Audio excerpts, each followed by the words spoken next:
श्री चैतन्य मनोभीष्टं स्थापितं येन भूतले स्वयं रूपं तदा मह्यं ददाति तदाचितं वन्देऽहं श्रीगुरो श्रीयुतापदकमलं श्रीगुरो वैष्णवां च श्रीरूपं साग्रजातं सगना रघुनाथं वितं तं सजीवं सावधूतं सावधूतं परिजनासहितं कृष्ण चैतन्य देव श्री राधा कृष्ण पदा सगना श्री शाखा नमो विष्णुपदाय कृष्ण पृष्ठाय भूतले श्रीमते भक्तिवेदांत स्वामी नामिने नमस्ते सरस्वती देवे गौरवाणी प्रचारिणे निर्विशेष शून्यवादी पाश्चात्यदेशचारिणे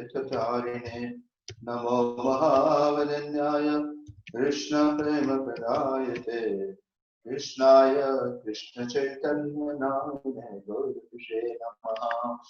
हे कृष्ण करुणा सिंधु दीनबंधु जगत्पते गोपेश गोपिका कांत राधा कांत नमस्ते तप्त कंचन गौरांगे राधे वृंदावनेश्वरी वृषभानुसुते देवी नमामि हरि प्रिये वंचा कल्पतरुश्च कृपा सिन्धुरेव च पतितानां पावनेभ्यो वैष्णवेभ्यो नमो नमः।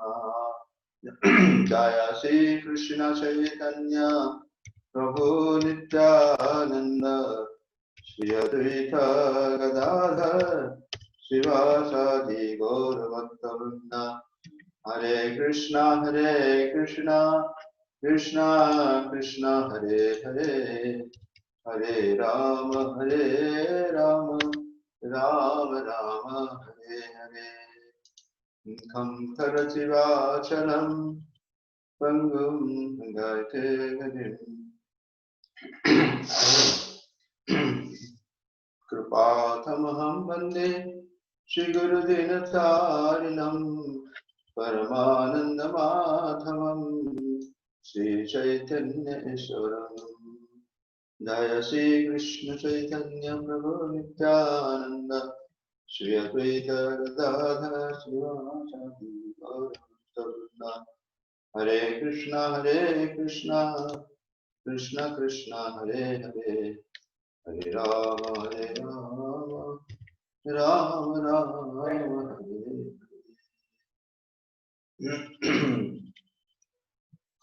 हरे कृष्णा।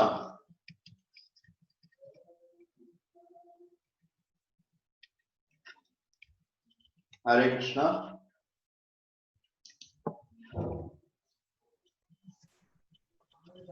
हरे कृष्ण सर। हरे कृष्ण प्रभु जी। हरे कृष्णा। हरे कृष्ण प्रभु जी। धन्यवाद। हरे कृष्णा। धन्यवाद। जय हो। तो कल की कक्षा में हमने राधारानी के तत्व, राधारानी कौन है, तो ये थोड़ा हमने चर्चा किया था। और राधारानी जो भगवान के अंतरंग शक्ति है, लाठी शक्ति, भगवान को जब आनंद की चाहिए था तो हरे कृष्णा। आवाज क्लियर नहीं है। हरे कृष्णा। यस प्रभु जी आवाज क्लियर नहीं आ रहा है। नहीं आ रहे, आपके लो है, दिख रहा है इधर। यस प्रभु, आपका बैंडविड्थ लो है। हरे कृष्णा। यस प्रभु जी। यस प्रभु जी। शिवा प्रभु आवाज ठीक है? हाँ यस प्रभु जी। प्रभु जी आह्वान अगर सबको अनम्यूट कर दे तो और अच्छा है बाकी लोगों को। ओके, नहीं सब लोग मतलब म्यूट कर दे, म्यूट कर दे।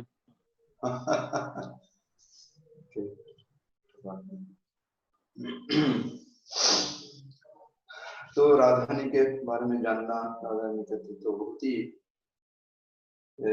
गूढ़ है, हमारा समझ के बाहर है ना।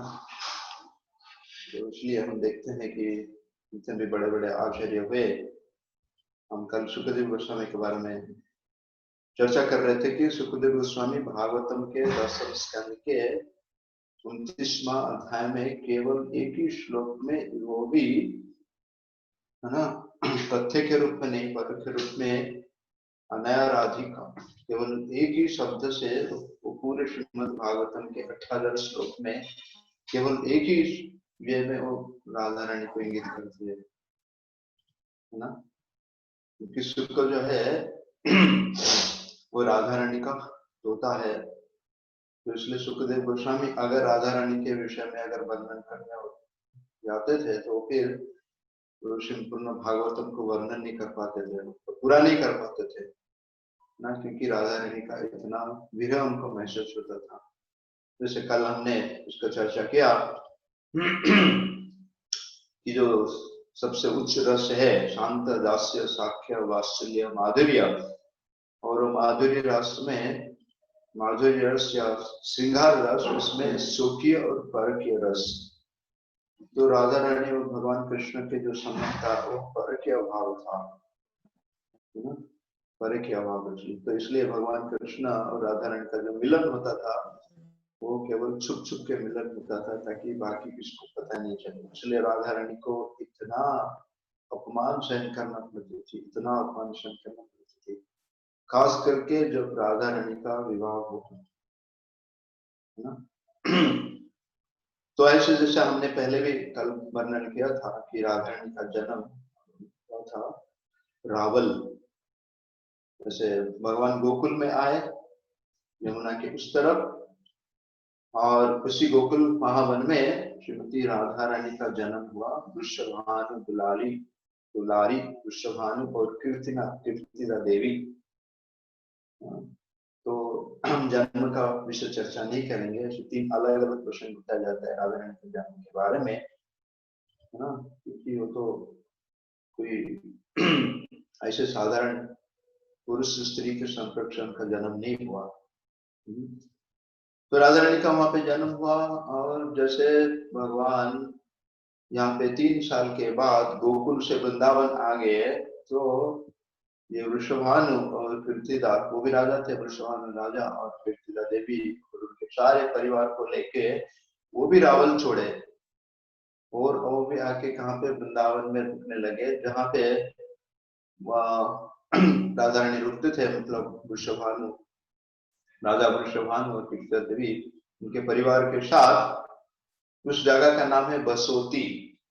जैसे भगवान कृष्ण गोकुल से निकले, वृंदावन में रुके, छठी करा, फिर नंदगांव में आए, इस प्रकार से इनका भी प्रवास इस प्रकार हुआ था।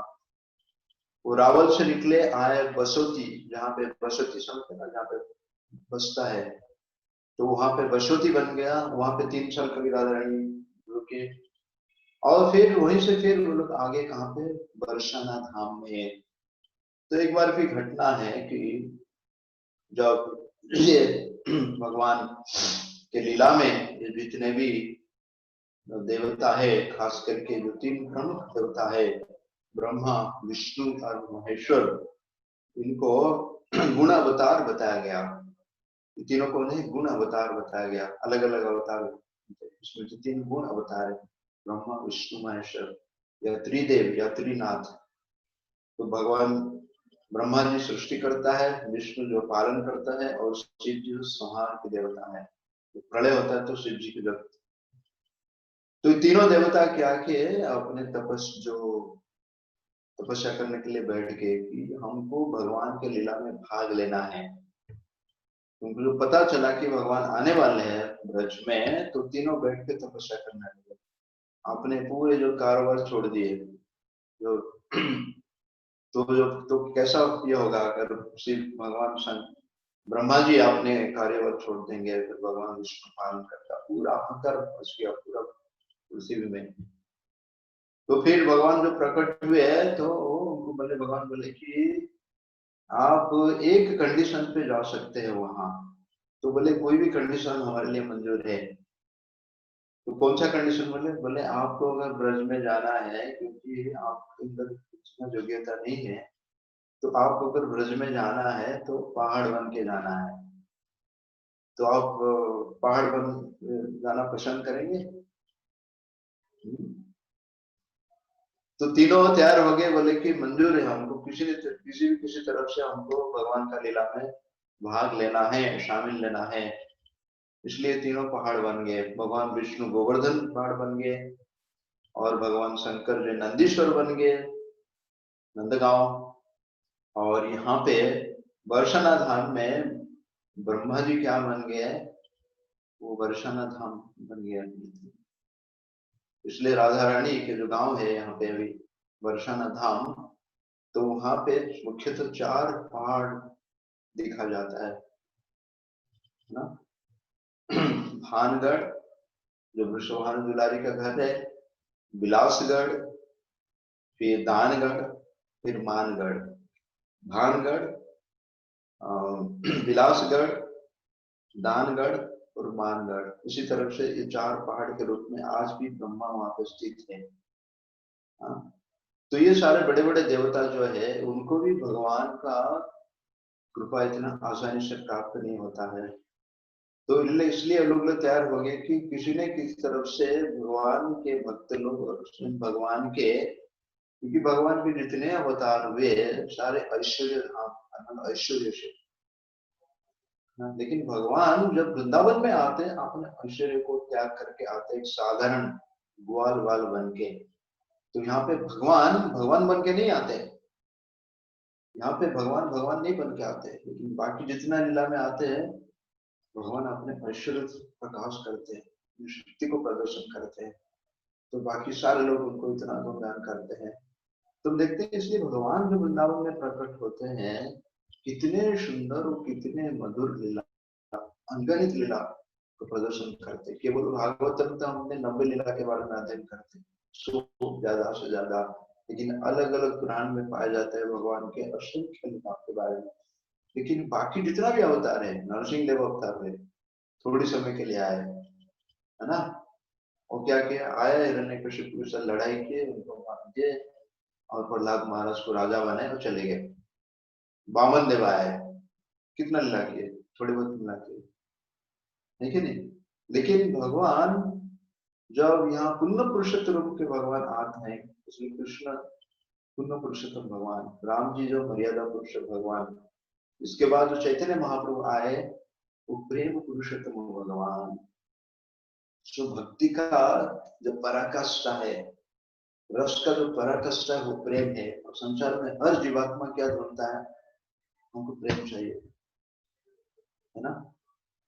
तो इसलिए भगवान कृष्ण जब आए तो ये अपने सब ऐश्वर्य को त्याग करके, सारे पोस्ट पोजीशन को त्याग करके यहाँ पे एक छोटा सा ग्वालवान बनने के लिए प्रश्न किए। तो ये भगवान का महत्व, ये भगवान का भगवत्ता है।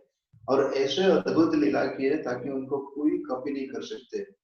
इसलिए उनके लीला को नहीं समझ में आता है। जन्म कर्म से मैं दिव्यम जो भी तत्वादेह पुनर्जन्म नायति मैति महामेति सो अर्जुना।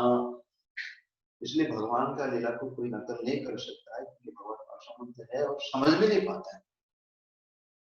तो इसलिए प्रश्न ये उठता है कि अगर भगवान का लीला को समझ में नहीं पाते तो भगवान इस प्रकार की लीला क्यों करते हैं? इसलिए करते कि हम समझ नहीं पाएंगे।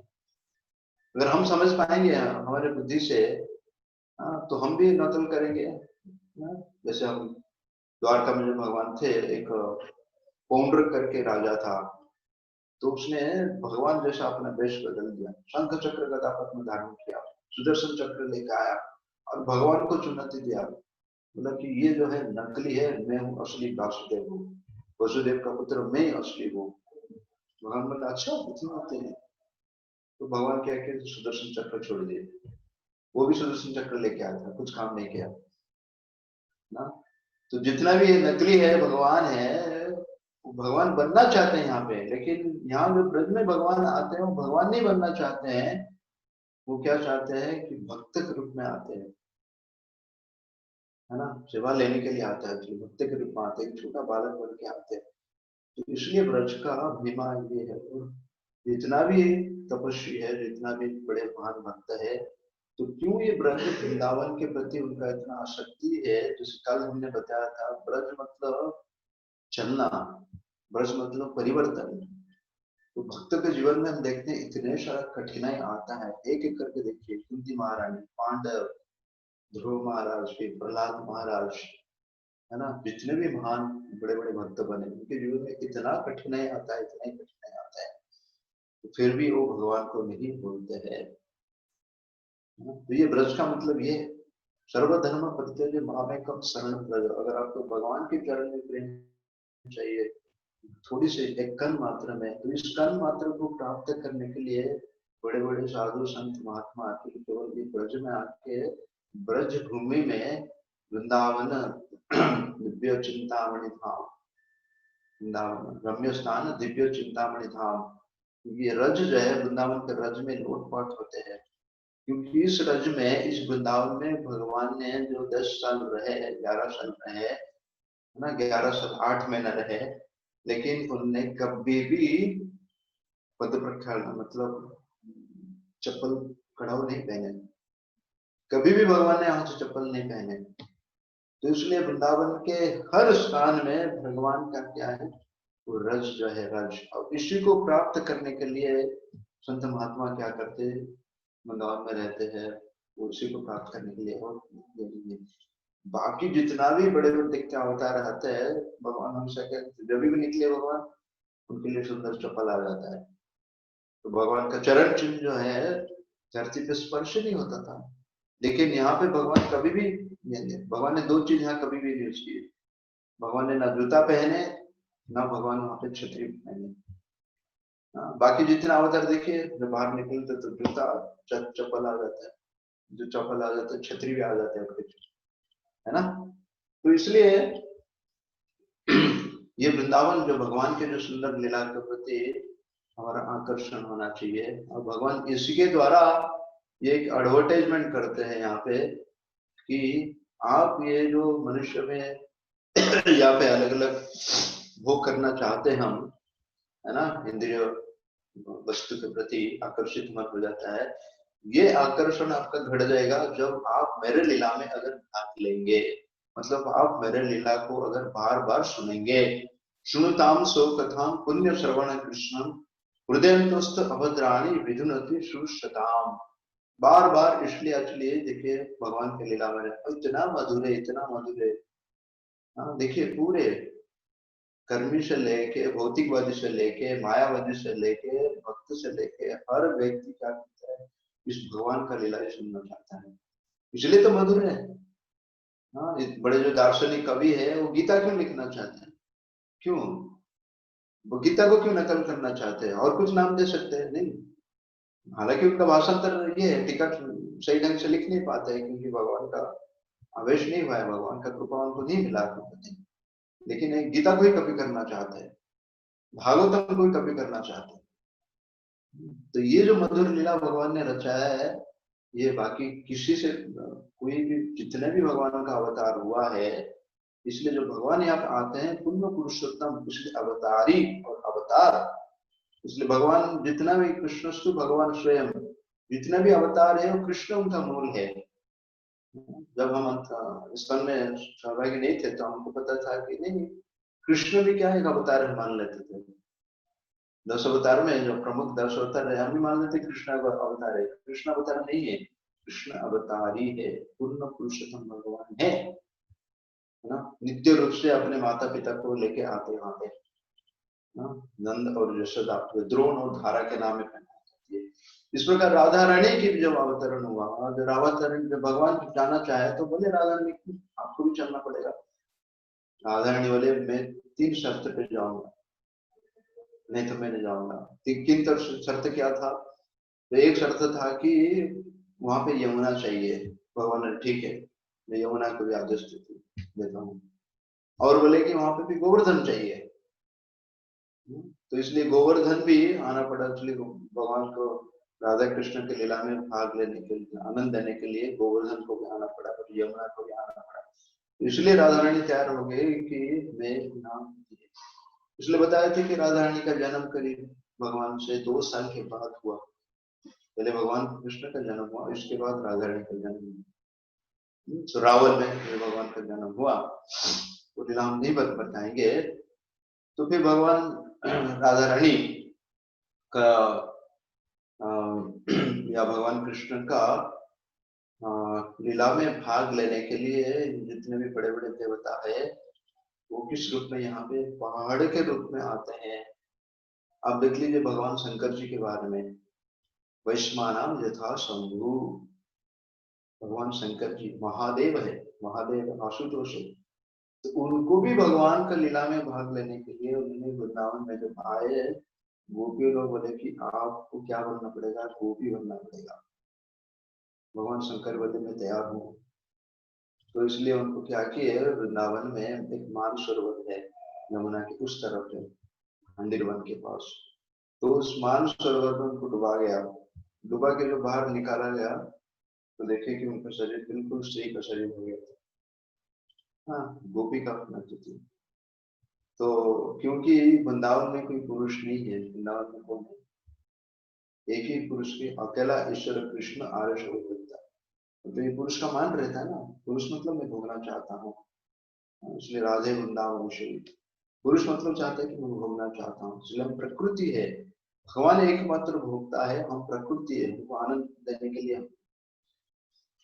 तो जो बन गए तो गोपी उनको बोले आपका नाम है भोला गोपी। तो उनको लेके गए पूर्णमासी, जो ये सारे लीला का रचना करते, पूर्णमासी संदीपनी मधुमंगल का ग्रैंड मदर। उनको लेके गए रासलीला में भाग लेने के लिए, उनको कोने में खड़ा कर दिए। आपको पता है भगवान शंकर तांडव नृत्य करते हैं। जो पुरुषों का नृत्य होता है वो तांडव होता है, जो स्त्रियों का नृत्य होता है वो नृत्य होता है। तो बहुत ही डिसेंट होता है, अच्छे वस्त्र पहनते हैं, अच्छे कपड़ा पहनते हैं, वो एकदम अच्छे मतलब तालमेल से होता है। लेकिन जो तांडव है उनका कोई तालमेल नहीं है। हरे कृष्ण। जो तांडव नृत्य है उसका कोई तालमेल नहीं है, तो धूम धड़ाका एकदम वायलेंस। तो आपने देखा होगा कि सारी वीडियो, खास करके रथ यात्रा या जन्माष्टमी, अभी हमारा भक्त लोग जन्माष्टमी बना रहे थे, है ना। अगर आपने वीडियो देखेंगे पागल हो जाएंगे, है ना। ये ऐसा नृत्य कर रहे थे रात को 12 बजे, बिल्कुल भूखे पेट में, सुबह से पानी भी नहीं पिए, है ना। तो तांडव है, क्योंकि पुरुषों का प्रकृति है, नाचना सबको अच्छा लगता है। अब कब नाच सकते हैं हम, जो व्यक्ति बिल्कुल आनंद में विभोर हो जाता है। आनंद का पराकाष्ठा मतलब नाचना, नहीं तो नहीं नाच सकते। जैसे लोग शादी विवाह में नाचते हैं, दूसरे के फंक्शन में नाचते हैं, लेकिन हम किसके लिए नाचते हैं, भगवान की खुशी के लिए नाचते हैं, राधा कृष्ण के प्रश्न के लिए नाचते हैं, और किसके लिए नहीं नाचना चाहिए। हम माया देवी के लिए नाचते हैं, माया देवी के प्रश्न के लिए नाचते हैं, या भक्त लोग भगवान के प्रश्न के लिए नाचते हैं। वो लेकिन शिव जी तो देखे कि ये तो नृत्य बड़ा अद्भुत है, तो मैं तो उनको नकल नहीं कर सकता हूँ। पूर्णवर्ष को लेके आप खड़े रहो, थोड़ा प्रैक्टिस करो, यहाँ पे कोने में रह के आप प्रैक्टिस करो, इसके बाद फिर आप प्रवेश करना। तो शिव जी थोड़ा हाथ पैर हिला रहे थे, थोड़ा देखते थे, तो बाकी गोपियां क्या देखने लगे, अरे ये तो कोई नया गोपी लग रहा है, पहली बार आया है। तो गोपी लोग आगे उसको पूछताछ करने लगी, तुम्हारा नाम क्या है बताओ, तुम्हारा पिताजी का नाम क्या हो, तुम्हारा पति का नाम क्या हो। तो भगवान शंकर से कोई बोल ही नहीं पाए, बोले तो क्या बोले। तो जब सारी गोपियां लग जाके इतने मुक्के मारे, इतने पिटाई किए, तो पूर्णवासी को पता चला, तो पूर्णवासी बोला रोको रोको रोको, आपको पता है ये महादेव या शंकर जी है। गोपियां जब सुने अरे शंकर जी है, क्योंकि गोपियां भगवान शंकर को प्रार्थना करते थे कि हमको अच्छे पति दे दीजिए। और पति कौन है, अच्छे पति मतलब कृष्ण से बढ़कर कोई पति नहीं हो सकता है। तो सारे गोपियों का ही इच्छा था कि कृष्ण को पति रूप में पाने के लिए जो इसे माफी मांगे, और फिर उनको यह सेवा मिला कि वो द्वारपाल के रूप में, क्षेत्रपाल के रूप में आज भी गोपेश्वर महादेव करके वृंदावन में है। भगवान शंकर वहां पे गोपेश्वर बन के पूरे वृंदावन के मतलब ब्रज के पूरे चारे दिशा में वहां पे गोपेश्वर बन गए, नंदगांव में यहाँ नंदीश्वर बन गए, काम्य वन में कामेश्वर बन गए, वहाँ चकलेश्वर बन गए गोवर्धन में ना। तो वृंदावन मतलब ब्रज के चारे दिशा में भगवान शंकर जी बैठे, क्या बन के?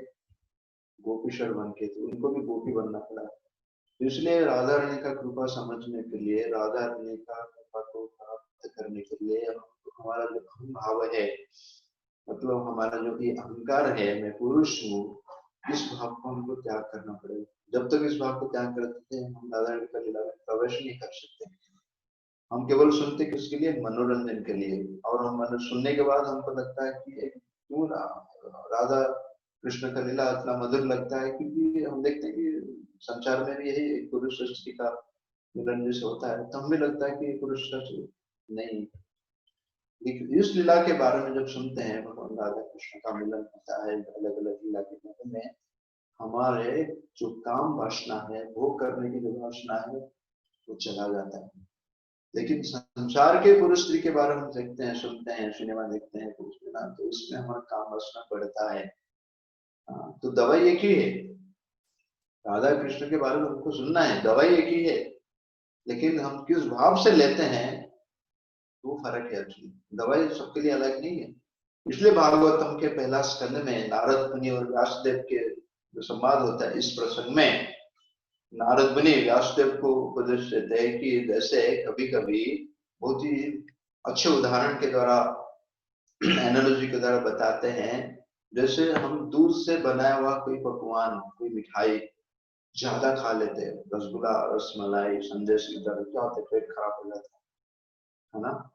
और जो पेट खराब हो जाता है तो इसको मुक्त करने के लिए हमको उसी दूध से बनाया हुआ विपरीत दूसरा एक फॉर्मेशन है, वो दही है, वो भी दूध से बनता है। उस दही को अगर हम नमक डाल के, काला नमक डाल के अगर खाएंगे, वो हमारा जो पेट का बीमारी क्या होता है, ठीक हो जाता है। उसका मतलब उसका दूसरा फॉर्म है।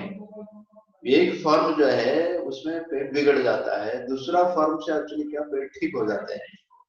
हाँ, इसलिए जो हम संसार के लीला के बारे में सुनते हैं तो वो क्या है, वही राधा कृष्ण का लीला क्या विपरीत है, यहाँ परवर्टेड है, यहाँ काम वासना है। लेकिन जो भगवान के शुद्ध लीला के बारे में एक शुद्ध भक्त के मुखार में सब सुनते हैं, एक्चुअली उसमें हमको प्रेम जगता है और हमारा काम वासन खत्म हो जाता है। तो फर्क उतना ही है ना। तो इसलिए बार बार उस लीला को हमको आस्वादन करना चाहिए, इससे एक प्रामाणिक गुरु परंपरा के माध्यम से। इसलिए प्रभुपाद जी ज्यादा वर्षाने के बारे में या श्रीमती राधा कृष्ण के बारे में, लीला के बारे में कभी भी चर्चा नहीं की है ना। मतलब पब्लिकली कभी भी उन्होंने चर्चा नहीं की। क्यों?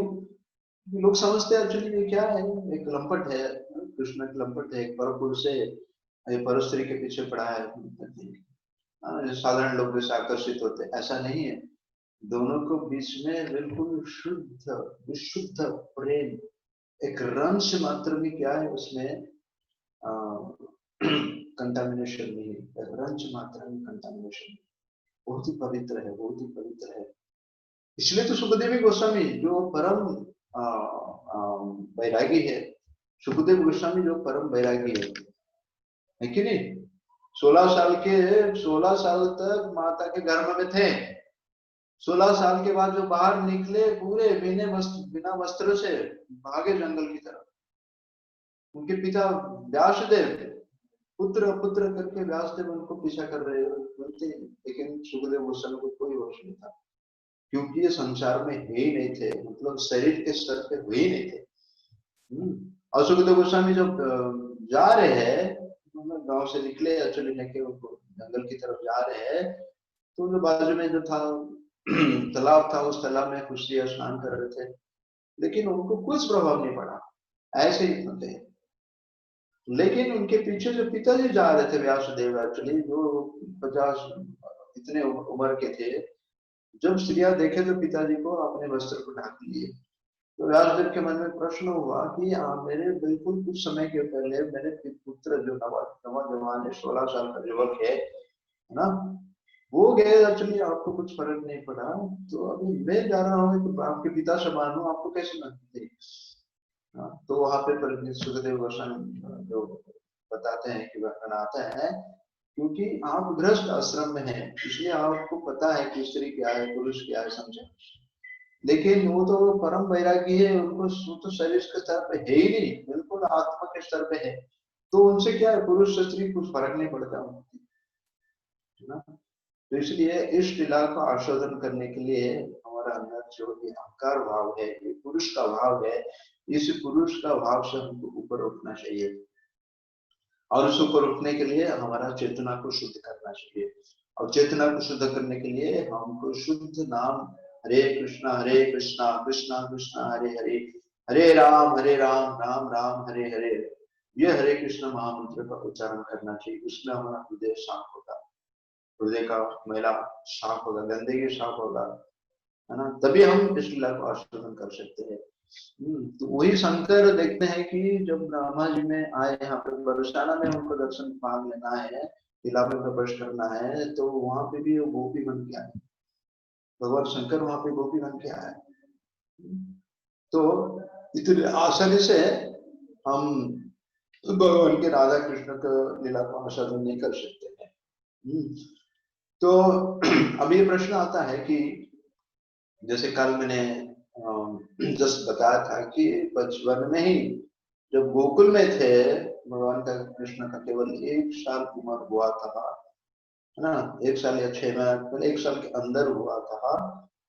तो नंद बाबा एक दिन भगवान कृष्ण को लेके गए थे भांडीर वक्त में, और वहां पे ऐसा कि बिल्कुल बड़ी आंधी तूफान आया, है ना। नंद महाराज को पता नहीं चला अभी क्या करूं उसमें, तो उनको कृष्ण को ऐसे गला में छिपा दिए और बार बार एक्चुअली भगवान को प्रार्थना करने लगे।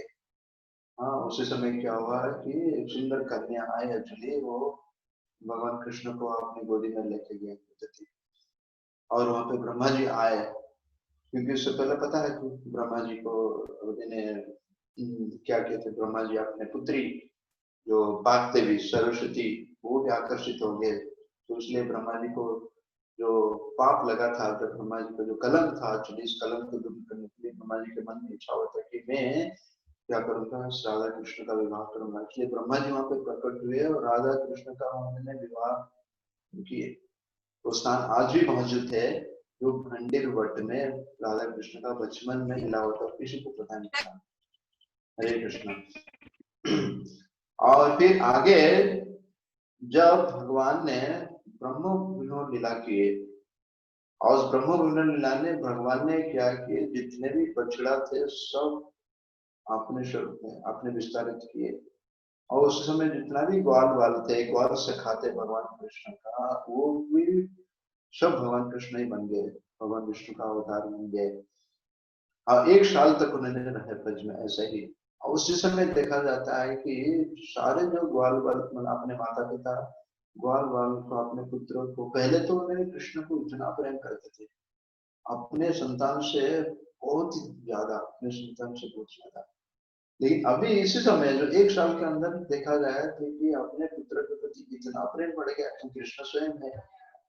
और उस समय पूर्ण जो ऐसे जो जातक गणना वगैरह दिखा देता है कि बोले ये सबसे अच्छा मौका है, अभी जितना भी ब्रज में ग्वाला है, मतलब गोपाल है और गोपियां हैं, सबका विवाह इसी कर देना चाहिए। तो उसी समय क्या हुआ, जो भगवान कृष्ण के अवतार करके अभिमन्यु, वहां पे जटिला और कुटिला, जो राधा रानी का सास और राधा रानी का ननंद माना जाता है। जटिला जो है सास है और कुटिला जो है ननंद है। जटिला तो है ना, तो और इनके जो पुत्र था जिसका नाम अभिमन्यु, तो उनके साथ उनका विवाह हो गया था। राधा रानी का इनके साथ विवाह हो गया था। हाँ, तो देखा जाए तो राधा रानी का विवाह कृष्ण के साथ ही हुआ था। तो अन्य कोई नहीं है, अभिमन्यु तभी तो भगवान कृष्ण बन गए थे। हाँ, तो देखा जाए तो दोनों का विवाह हुआ था प्रकृति। लेकिन भगवान खास करके परक्या भाव से इसका आस्वादन करना चाहते थे, इसलिए छुप छुप के क्या करते थे, मिलते थे। जब नंदगांव में भगवान कृष्ण आके रहे, कल मैंने बताया था कि जब राधा रानी को आशीर्वाद मिला था दुर्वासा मुनि के द्वारा, है ना, कि दुर्वासा मुनि जो है हाँ, ये राधा रानी जो भी रोटी पकाएगी ये इतना स्वादिष्ट होगा, इतना मधुर होगा और इतना अमृत होगा, और इस भोजन को जो प्राप्त करेगा तो साथ के दूध में वो कभी बीमार नहीं पड़ेगा। इसलिए नंद बाबा यशोदा आके वृषभानु बुलाए और पिता सुंदर से ये व्यक्ति किए थे। वो भी इतना खुश हो गए कि राधा रानी आके वहां पे भगवान कृष्ण के लिए रोटी बनाती थी। और जब भगवान कृष्ण के लिए रोटी बनाने के लिए राधा रानी अपने सखियों के साथ आती थी शैली नंदगांव, तभी तो उनका विवाह नहीं हुआ था अभिमन्यु के साथ। और फिर भोजन पकाने के बाद भगवान कृष्ण क्या करते थे, भोजन पाते थे। भोजन पाने के बाद राधा रानी को भगवान कृष्ण का क्या मिलता था, रेमनेंट्स, मतलब महाप्रसाद। इसलिए राधा रानी कभी बिल्कुल कुछ नहीं खाती थी, भगवान कृष्ण को भोग लगा के खाती थी। और महाप्रसाद खाने के बाद एक्चुअली सखियां क्या करती थी, भगवान कृष्ण को मिलाने के लिए लेके जाती थी राधा रानी के साथ, और खूब राधा कृष्ण का मिलन होता था, है ना।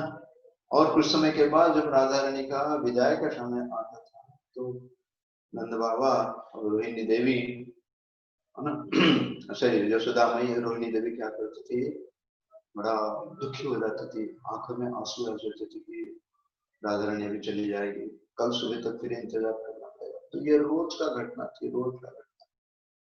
तो एक दिन तो ऐसा हुआ कि, और यहाँ पे यशोदा में इतना प्रश्न थी राधा रानी को देख के, इतना प्रश्न थी राधा रानी को देख के, तो यशोदा में नंद महाराज को प्रस्ताव दी, तो क्यों ना हम राधा रानी का विवाह कृष्ण के साथ करेंगे। तो नंद बाबा बोले तो बहुत ही अच्छा, बहुत ही अच्छी है। तो नंद बाबा ने राधा रानी ने क्या कि यशोदा मैंने क्या किया, राधा रानी को उस दिन हाथ में मेहंदी लगा दी, है ना, और मेहंदी लगा के भेज दी रखी। तो राधा रानी आई मेहंदी लगा के थी। तो रास्ते में आते आते तो बाद में तो बीच में तो कृष्ण का था मिलन होना ही था, हुआ। और राधा रानी जब वापस आ रही थी तो राधा रानी को लगा कि अरे अभी मैं तो कन्या हूँ, विवाह नहीं हुआ, तो अगर मेरे माता पिता, है ना, देखेंगे एक्चुअली तो बड़ा ये होगा।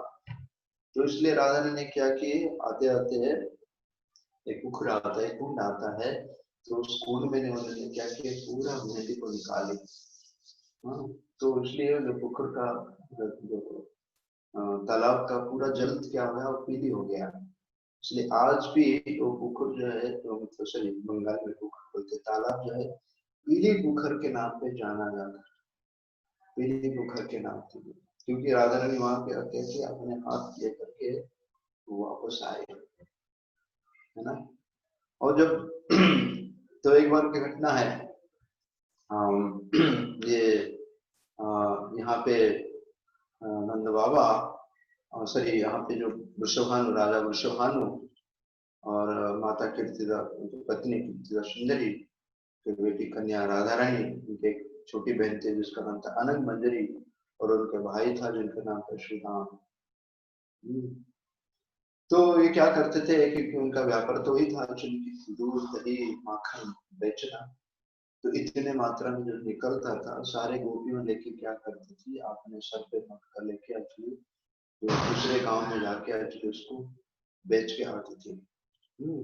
तो जैसे मैंने बताया कि बरसाना में जो 4 पहाड़ है, जो मुख्य जो पहाड़ है जहाँ राधा रानी का वासस्थान था, वो था वाहनगढ़, विश्वभन के नाम पे वो वाहनगढ़। तो भानगढ़ से जब आगे जाते थे तो 2 पहाड़ आता था, एक तो लेफ्ट बाएं की तरफ रहता था, वो है विलासगढ़, भगवान का विलास, है ना, लीलावती, और फिर दाहिने हाथ में जो पहाड़ था वो था दानगढ़। दोनों के बीच में जाने के लिए एक छोटा सा गली था जिसका नाम था सकरी खोर, खोर मतलब रास्ता, संकीर्ण रास्ता को सकरी खोर। तो उसी रास्ता में वो लोग जाते थे। तो भगवान कृष्ण ने एक दिन पूरा योजना बनाया, बोले कि आज वो रोज का घटना था, वो क्या करते थे, आके सारे ग्वाल बाल को लेके कन्या वहां का चले बैठते थे। जब ये गोपी लोग जाते थे तो उनको क्या करते थे, चिना करते थे, उनसे चुराते थे, मटका फोड़ते थे, हाँ बड़ा नाना प्रकार का हरकत करते थे। जब लोगों को पूछा जाता था कि अरे ये हमारा दूध है, हमारा गांव का ये है ना, तो आप तो दूसरे गांव के हैं, नंद गांव के हैं, तो आपका यहाँ पे क्या अधिकार है?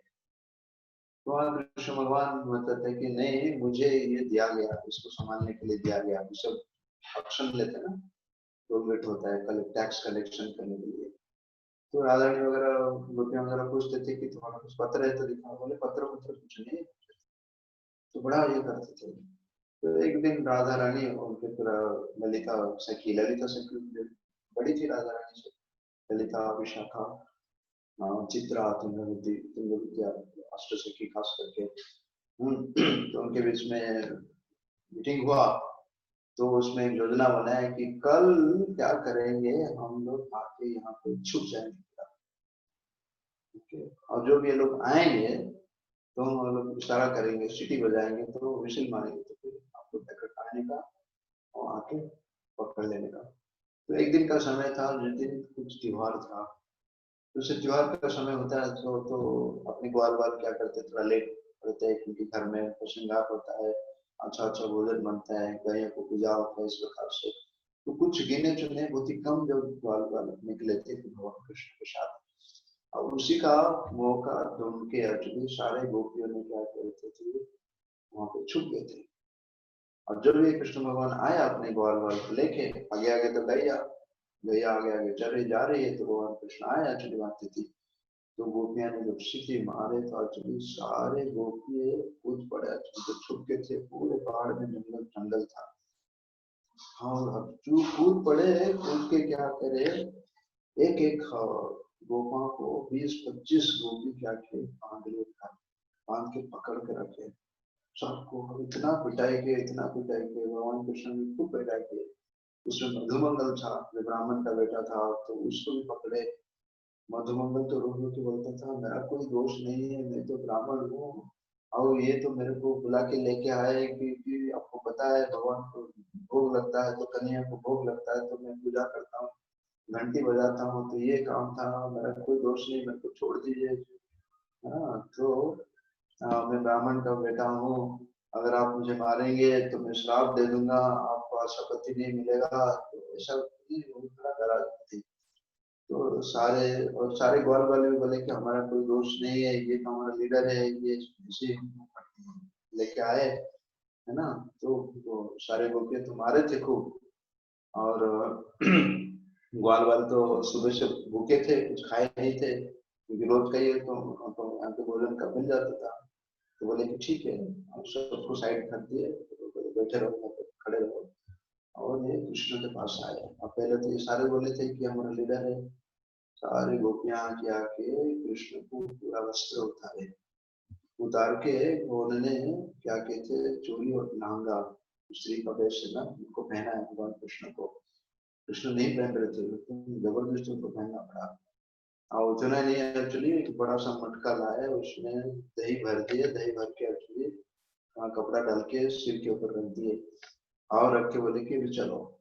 एक तो सकरी खोर था, और भूख भी लग रहा था, और कभी तो वस्त्र कभी पहने नहीं थे, वो तो धोती पहनते थे, गामछा पहनते थे, फ्री नाचो कूदो कहीं पे जाओ।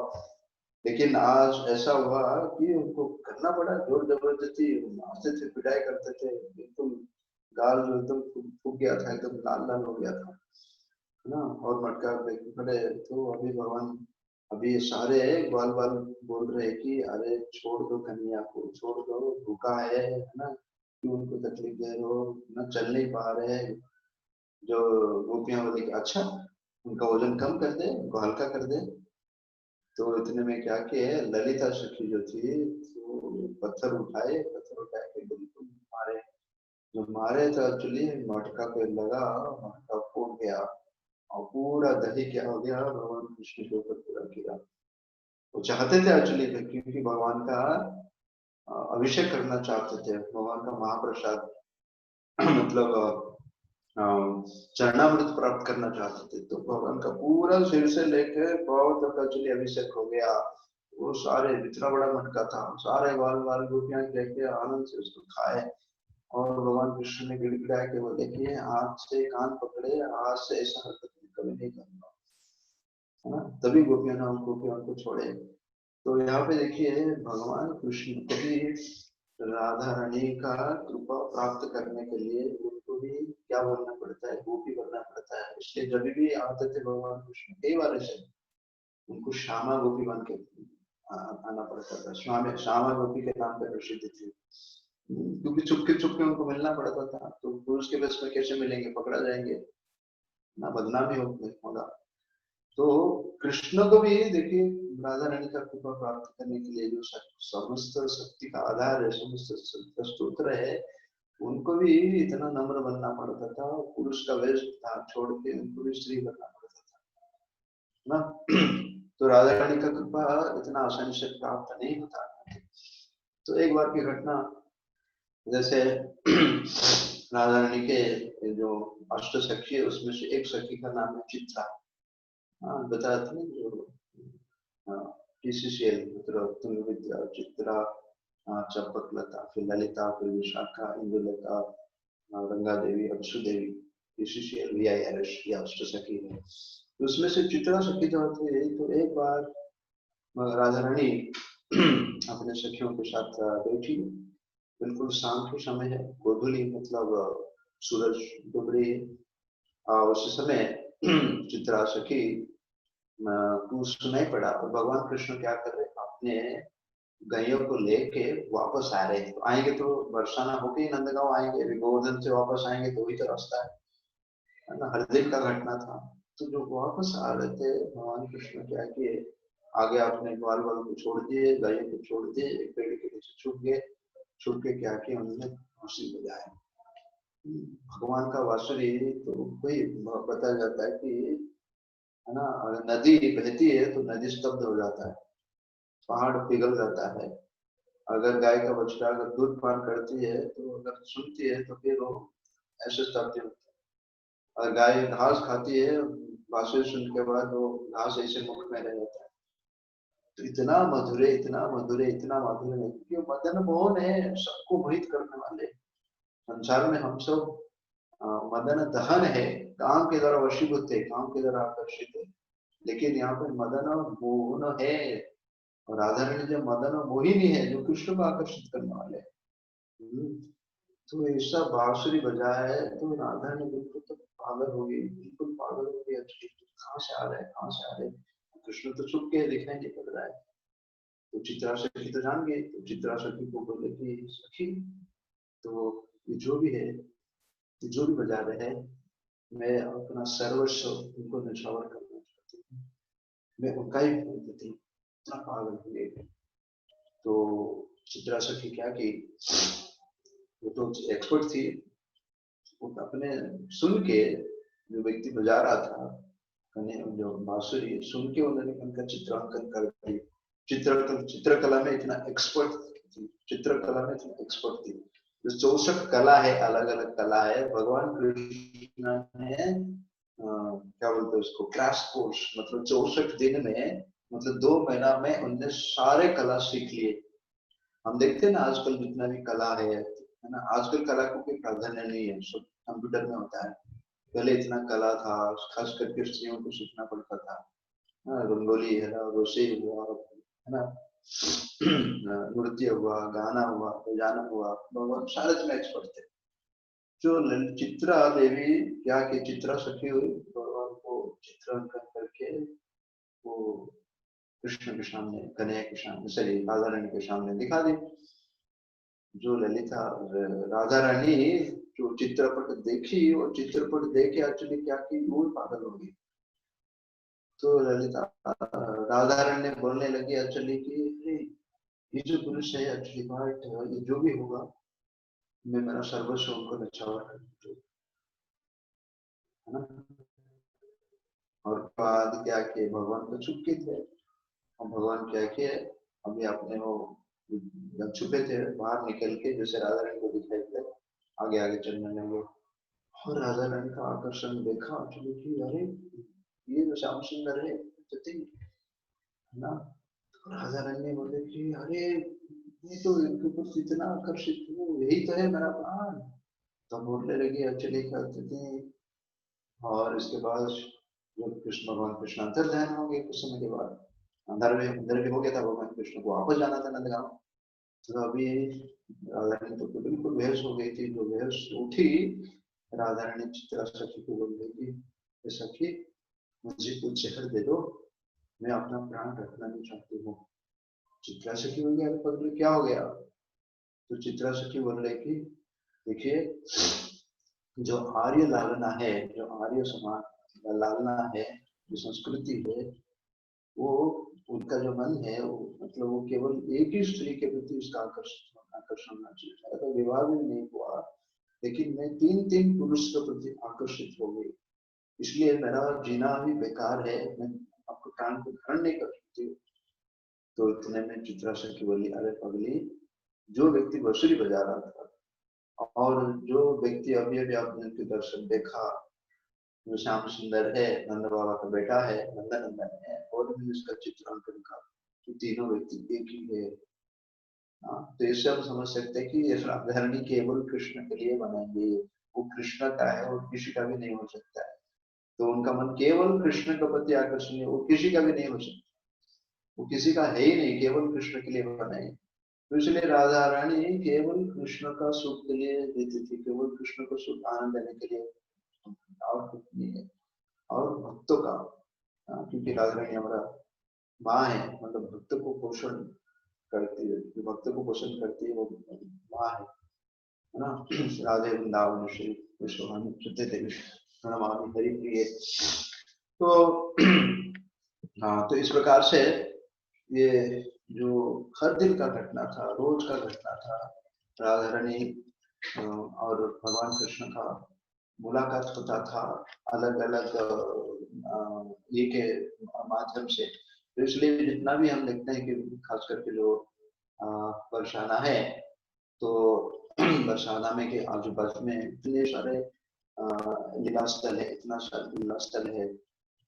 तो इससे केवल राधा कृष्ण और जितना भी सखिया है वो केवल चाहते थे कि राधा कृष्ण को आनंद देने के लिए।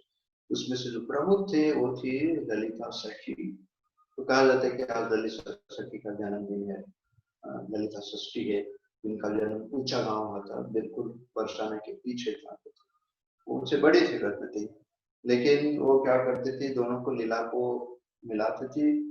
और कभी कभी जब राधा रानी रूठ जाती थी, मान करती थी, तो उस लीला में भी क्या करती थी, ललिता अपना कड़क स्वरूप थी, वो भगवान कृष्ण को इतना डांटती थी, इतना डांटती थी। तो दोनों इसमें राधा वो क्या करती थी, सहायता करती थी। तो इस प्रकार से जब आगे जाके फिर भगवान कृष्ण का एक और लीला थी। एक बार भगवान कृष्ण ने क्या किए, नंद बाबा से और अपने ग्वाल वाल को बोल के एक्चुअली घर में जितना भी थे मोती वगैरह था, तो उसको लेके उन्होंने क्या किए, खेती पे डाल दिए, है ना।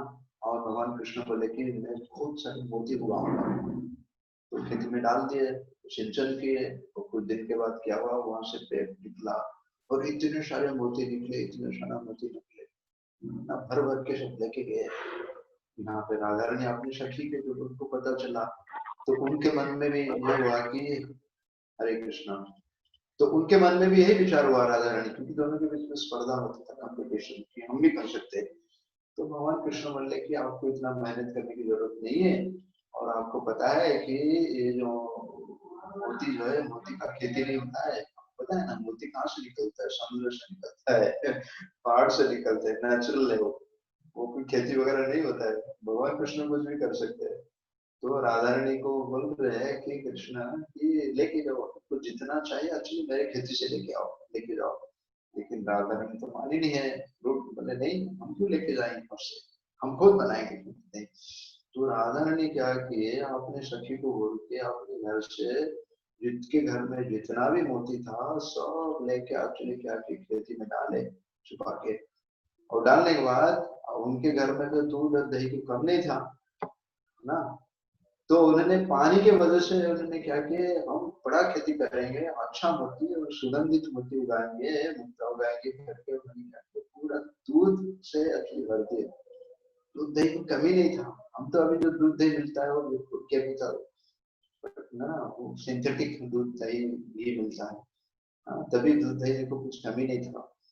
तो ये जो वैदिक सभ्यता है वहाँ पे कृषि गौ वाणिज्य इसके ऊपर प्राधान्य दिया जाता है, क्योंकि कृष्ण जो है गोपाल है, गाय को आनंद देने वाले, गाय को रखवाले है। और जो बलराम जी है वो उनके हम आपने देखा ना, बलराम जी की जो आयुध है वो हल है, उनके इसलिए एक नाम उनका हलधर है।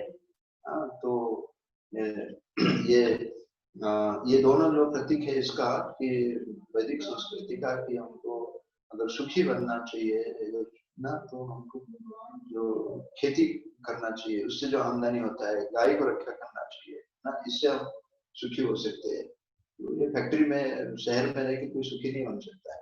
आज पूरा भारत, पूरा विश्ववासी क्या है, इतना पीड़ित है, इतना चिंतित है एक्चुअली कि एक कोरोना को मुकाबला नहीं कर सकते। देखिए तो राधा रानी बहुत ही की बहुत चंचल की लेके वहां से पेड़ उगा, लेकिन कौन सा बबुल का पेड़, कांटा का पेड़ उगा, है ना, एक भी कुछ मोती नहीं आया। तो राधा रानी इतना दुखी हो गई, फिर भी भगवान कृष्ण बोल रहे हैं लेके जाओ क्यों देखना से, लेकिन मानते है ना, मान कैसे। लेकिन यहाँ पे जब घर में पता चला तो फिर तो इसे भगवान को मान को बढ़ाने के लिए, आनंद को बढ़ाने के लिए इस प्रकार का ले बनाते थे।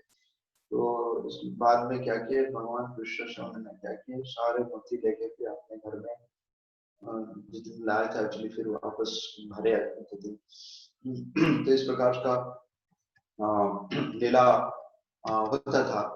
तो इसके बाद जो भगवान कृष्ण का और तो अभी बरसाना है और वहां से जो 8 किलोमीटर दूर पे नंदगांव है। तो ये बीच का जो जगह है, उस बीच का जगह है जिसका नाम है मानस सरोवर, सॉरी प्रेम सरोवर, मानस सरोवर वहां है, ये प्रेम सरोवर नाम के जाना जाता है। तो एक बार की घटना है कि भगवान वहां पे आए नंदगांव पे, और यहाँ पे राधा रानी अपनी बरसाना से आई के साथ, और दोनों वहां पे बैठे और बैठ के उस समय एक्चुअली एक दूसरे को निहार रहे, एक दूसरे को देख रहे। उस समय क्या हुआ, एक मधुमक्खी आई और आके एक्चुअली क्या करती, राधा रानी के मुंह के सामने बार बार कर रही थी। तो राधा रानी को अच्छा नहीं लगा, तो राधा रानी को अच्छा नहीं लगा, तो भगवान कृष्ण ने क्या किया, उस मधुमक्खी को ऐसे हाथ में उठा दिया, चले जाओ उनसे, और हटा दिए। और भगवान कृष्ण ने ये बोले कि मधुसूदन चला गया, मधुसूदन चला गया, केवल उतना ही बोले, क्योंकि भगवान कृष्ण का एक नाम मधुसूदन है, और जो मधुमक्खी उसका नाम ही मधुसूदन है, क्योंकि वो भी मधु चूसता है। जो मधुसूदन चला गया बोले, अभी भगवान कृष्ण राधा रानी के सामने बिल्कुल सामने बैठे हैं ना, लेकिन फिर भी भगवान के विरह में इतना विभोर हो गए, इतना विभोर हो गई, आंखों से क्या क्या केवल अश्रु बहने लगे। भगवान कृष्ण बोलने मैं सामने हूँ लेकिन कुछ फर्क नहीं पड़ा, इतना अश्रु बहना, इतना रोने लगी, मधुसूदन चला गया। अभी सामने कृष्ण भी है, तो कृष्ण भी राधा रानी को लेके कि वो भी रोए, तो दोनों इतना रोए, इस रोने से क्या हो गया, वहां पे कुंड बन गया, इस कुंड का नाम क्या, प्रेम सरोवर, यहाँ राधा प्रेम बिहारी का मंदिर आज भी है, तो ये प्रेम सरोवर के नाम जाना जाता है। तो ये जो विरह भाव का हम देख सकते हैं कि ये कोई साधारण वस्तु नहीं है। हम भी देखते हैं कि एक दूसरे से प्रेम करते हैं, लेकिन उस वस्तु को प्राप्त करने के लिए जो हमारा प्रेम क्या होता है, छोटा होता है हमारा प्रेम। लेकिन भगवान जो प्रेम है, राधा कृष्ण का जो प्रेम है वो छोटा नहीं है, वो सच्ची प्रेम है ना, क्योंकि उसमें किसी प्रकार से स्वार्थ नहीं है। हमारा प्रेम में क्या है, स्वार्थ है। इसलिए चैतन्य चरितामृत में बताया गया, निज इंद्रिय प्रीति वांछा कारबली काम, हमारा इंद्रियों को तृप्ति करने के लिए इच्छा करते हैं, इसलिए वो काम है, वो प्रेम नहीं है। मुझे सुख कैसे प्राप्त होगा, और कृष्ण इंद्रिय प्रीति इच्छा प्रेम, कृष्ण का इंद्रिय का आनंद लेने है, वो क्या है, वो प्रेम है। तो काम और प्रेम में ये अंतर है। जो अपने बारे में हम सोचते हैं वो काम है, जो भगवान कृष्ण के बारे में सोचते हैं एक्चुअली वो प्रेम है। तो इसमें हम देख सकते हैं कि तो हमारा भगवान के प्रति कितना प्रेम है। हम तो केवल आपने ही सोचा, थोड़ा सा दुख आ गया, थोड़ा सा तकलीफ आ गया तो हम भक्ति छोड़ देते, हरे कृष्ण महामंत्र कर नहीं पाते, मंदिर आते नहीं, भगवान का पुस्तक नहीं पढ़ते, है ना, बराबर है ना। हाँ, क्योंकि प्रेम नहीं है हमारे पास क्या केवल काम से भरा हुआ है। लेकिन इस काम को हम प्रेम से परिणत कर सकते हैं, इसलिए काम कृष्ण अर्पणम, जो काम है उसको हम प्रेम से बदल सकते हैं, इसलिए काम कृष्ण अर्पणम। तो दोनों के बीच में और एक जगह है जिसका नाम है संकेत वन, जहाँ राधा संकेत बिहारी का मंदिर अभी है। संकेत पता ना, इशारा ना। तभी जमाने में तो किसी प्रकार का व्हाट्सएप तो ये नहीं था, आजकल तो स्त्री पुरुष मिलने के लिए मैसेज भेजते आपस में, लेकिन वहां पर किसी प्रकार का नहीं थे। तो लेकिन वहां पे क्या करते, जो भगवान कृष्ण आते थे दोपहर के समय, इशारा करते थे शीशा के माध्यम से, वो इशारा करते थे, है ना, शीशा ऐसे प्रदर्शन करते थे। वो जाके सीधा राधा रानी के इसमें जो कमरे है, वहाँ कमरे में होता है, वहाँ राधा रानी तुरंत वहां से तैयार होके आके हाथ में उनका मिलन होता था, इसलिए जगह का नाम है संकेत वन, है ना। तो संकेत वन भी वहाँ प्राप्त होता है। और वहां पे और एक जगह है जिसका नाम है अजनोक, अंजन, अंजनोक, अंजन मतलब काजल, यहाँ लगाते हैं ना काजल, अंजन। तो एक बार राधा कृष्ण तैयार हो रही भगवान कृष्ण को मिलने के लिए, तो अपने श्रृंगार कर दे रही है, और उस समय भगवान आगे, और भगवान आके क्या बांसुरी बजाया है, तो राधा रानी रह नहीं पाई, आपको रोक नहीं पाए, तो उनका श्रृंगार पूरा नहीं होता, वो आगे चले। तो आके चले उस जगह में मिले, उस जगह में मिले, और भगवान कृष्ण को देख के आनंद खुशी हो गए। और भगवान कृष्ण को देख रहे, फिर भगवान कृष्ण उसको पूछे कि अरे आपको श्रृंगार पूरा नहीं हुआ, तो सखिया बोलने लगे कि आपकी बांसुरी के मधुर आवाज से आपको रोक नहीं पाए। तो भगवान कृष्ण ने क्या किए, जो काजल, अंजन, अंजन लेके चलिए राधा रानी की आंखों में लगाए। तो इसलिए उस जगह का नाम हो गया अंजनक, अंजनक जगह का नाम है अंजनक। वो गांव अभी भी वो गांव का भी है। और फिर हाँ, ऐसे वो तो रोज का मिलन होता था। तो एक बार राधा रानी भगवान कृष्ण के साथ मिल रही है, और उसी समय क्या क्या आकाश से दूर दूर से बादल बिल्कुल घने घने काला बादल आ गए, और जो उसमें बारिश शुरू हो गया। तो आपको पता है जो बारिश शुरू होता है तो फिर मोर नाचता है, जो मोर एक्चुअली नाचने लगा, तो जितनी भी सखियां थी सब लोग कहते हैं, तो मोर के नाच को देखे इतना आकर्षित हुए, कितना अच्छा नाचते, कितना अच्छा नाचते है। तो भगवान कृष्ण अपने सोचने लगे कि अरे क्या ये मोर मेरे से भी सुंदर होगी, सब लोग इनके प्रति आकर्षित है। भगवान कृष्ण बोले मैं भी कुछ काम नहीं, मैं भी नाच सकता हूँ। तो भगवान कृष्ण क्या कि तुरंत मोर बन गए, और मोर बन के एक्चुअली क्या नाचने लगे, इतना सुंदर नाचने लगे कि मोर भी अपना नाच बंद करके भगवान कृष्ण को न्याय रही। इसमें बोला कि भगवान सारे कला जानते थे, सारे कला उनसे ही आता है। और राधा रानी पे अपने आप को रोक नहीं पाए, वो भी क्या कि मोरी बन गई है। तो ये मोर और मोर का नाच जो हुआ वहां पे, तो आज भी हम जाएंगे तो बरसाना हम जाते हैं, वहां पे जो से पता है कि दानगढ़ है, वहां पे मोर कुटीर है, मोर कुटीर है। वहां पे एक साधु ने कुछ साल की घटना है, एक साधु ने एक्चुअली क्या कि अंधा साधु दिख नहीं था आपको, लेकिन फिर भी भगवान राधा और कृष्ण का ये मोर वेश और मोरी इतना सुंदर चित्रांकन करती है। जो मोर कुटीर है केवल उनका चित्र है और कुछ नहीं है। तो अंधा होके भी हम भगवान का दर्शन कर सकते हैं, आंखों होके नहीं कर सकते, क्योंकि कामान चरित्र भक्ति विलोचन, है ना, प्रेमान चरित्र तो भक्ति विलोचन। हमारा आंख में क्या है, कामान, काम का काजल लगा हुआ है, इसलिए हम देख नहीं सकते। लेकिन जब काम का काजल काजल निकाल के हम प्रेम का अंजन लगाएंगे तब हम भगवान को देख सकते हैं। और एक बार ऐसा हुआ कि भगवान कृष्ण, राधा रानी आके कृष्ण को मिल रही है उस स्थान पे, वो दानगढ़ में। और उसी समय वहां पे कीर्तिदा देवी राधा रानी को ढूंढ रही है, पुकार रही है, अरे कहाँ गई, बताए नहीं कहाँ गई, दूर दूर से चिल्ला रहे, पुकार रहे। तो दूर से राधा रानी को सुनाई दिया कि माँ आ रही है।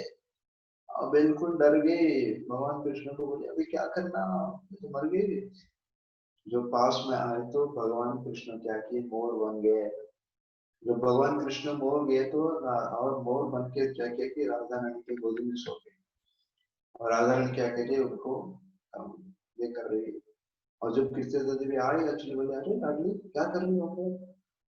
तो राधा रानी बोल रही कि माँ देखो कितना सुंदर मोर है, कितना सुंदर मोर है। तो कृष्ण देवी को सुंदर समझ में नहीं आया एक्चुअली कौन थे। तो कृष्ण को क्या क्या नहीं बनना पड़ता था चलिए राधा रानी को प्राप्त करने के लिए। तो हमको इतना आसानी से थोड़ी मिल जाएगा, संभव ही नहीं है। तो कई बार भगवान कृष्ण को ऐसे अलग अलग रूप धारण करना पड़ता था मान भंगन करने के लिए। इसलिए जो मानगढ़ है, एक गढ़ मैंने बताया ना बरसाने का, एक सिर है ब्रह्मा जी का। जो मानगढ़ है, राधा मान बिहारी वहां पे है। तो राधा भगवान कृष्ण क्या करते थे, समय तैयार होता था उस समय मिलने के लिए, लेकिन वो जानबूझ के क्या करते भगवान कृष्ण देर पाते। और राधा रानी क्या करती थी, भगवान के कृष्ण का विरह में इतना रो जाती थी। जब भगवान कृष्ण बाहर में आते थे तो राधा रानी बिल्कुल नहीं मानती थी ना। मानते हम भी मान करती है, हमारा मान क्या है, क्रोध में परिणत होता है। लेकिन राधा रानी का मान जो अभिमान है वो कभी क्रोध नहीं है। कृष्ण के लिए उनका प्रेम और बढ़ता है ना। तो तो कई बार ऐसे अलग अलग वेश, कभी ब्राह्मण बन के आ गए, कभी चूड़ी बेचने वाले बन के आ गए। एक बार तो भगवान कृष्ण ने सन्यासी बन के आ गए, साधु बाबा जी बन के आ गए। आके राधा रानी को मान को भंग करी, है ना। तो केवल इस लीला में देखते हैं कि राधा रानी जो है भगवान कृष्ण को प्रेम बढ़ाने के लिए, और भगवान कृष्ण का प्रेम बढ़ाने के लिए इस प्रकार का लीला होता था। उसमें रंच मात्र में किसी प्रकार का काम का वासना नहीं है। तो एक बार घटना है कि जैसे पूर्णमासी जो है पूरे जो जितना भी लीला है वो लीला का डायरेक्टर थी, लीला को रचाती थी। और उसमें से जो वृंदा देवी है वो सॉरी पूर्णमासी के अंदर जो थी वो वृंदा देवी है ना। और वृंदा देवी के पास 10,000 तोता, उनके माध्यम से वो लीला को सेटअप करती थी। कैसा वातावरण होना चाहिए, कितना टेम्परेचर होना चाहिए, कैसे हवा, कौन सा फ्लेवर, सब ये सब करती थी। तो एक बार की घटना है कि राधा रानी तैयार हो रही थी और इसमें से क्या किया, कई बार आपको पता है कि नारद मुनि भी आती थी। जब राधा रानी का जन्म हुआ तो तभी तभी भी नारद मुनि आए थे उनका प्राप्त करने के लिए रावल में, है ना। जब राधा रानी का आंख भी नहीं खुली तो नारद मुनि आए और आके क्या किए, यहाँ पे राधा रानी की सेवा मिल थी। तो एक बार क्या किया, राधा रानी को आके बोले सुनती थी। और यहाँ पे भगवान कृष्ण का भी तो, लेकिन भगवान कृष्ण राधा रानी जब भगवान कृष्ण का मिलन हुआ तो राधा रानी पता है कि नारद मुनि आए थे, मेरे को कृपा दिए। तो भगवान कृष्ण कहा करते थे कि अरे नारद मुनि को ऊपर भरोसा मत रखो, वो तो झगड़ा लगाने वाले हैं, है ना, वो कभी भी फंसा सकते हैं। राधा रानी तो बहुत सरल थी, वो तो विश्वास नहीं वो कैसे हो सकता है। तो एक बार की घटना है जो यहाँ पे